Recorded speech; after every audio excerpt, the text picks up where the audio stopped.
Okay, explain this to me.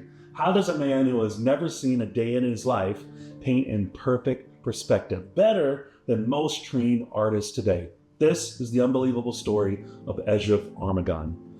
Eshraf was born completely blind, not low vision, not legally blind. I mean, zero visual experience, no shapes, no colors, no shadows, and yet he paints landscapes, portraits, cars, and buildings with accurate light, depth, and perspective, stuff that even sighted artists struggle with.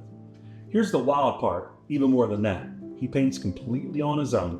No one guides his hand, no raised outlines, and no tools designed for blindness. He just simply paints. His sense of space is so sharp that he can map out a full 3D scene in his mind and then put it down on canvas as if he's been seeing the world his whole life.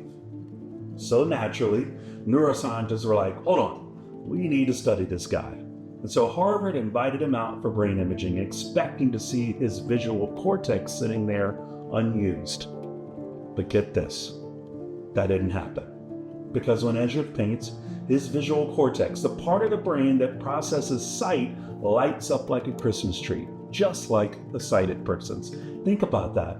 A man who has never seen is using the part of his brain meant for vision. Why is this? Maybe it's because the brain was like, oh, you're blind? That's cool. We'll just reassign that real estate. And it gave him a form of mental sight, a spatial awareness so advanced that he can visualize scenes internally without ever having seen anything externally.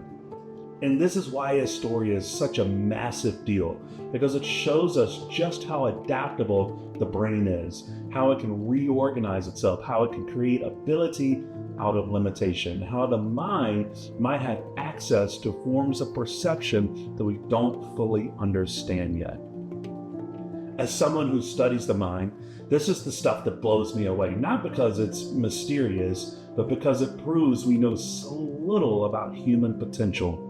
If a blind man can paint with a fully activated visual cortex, what else is the brain capable of? What abilities are sitting inside your mind waiting to be unlocked? If this story fascinated you even a fraction as much as it did me, hit follow, because we're just scratching the surface of what the mind can really do.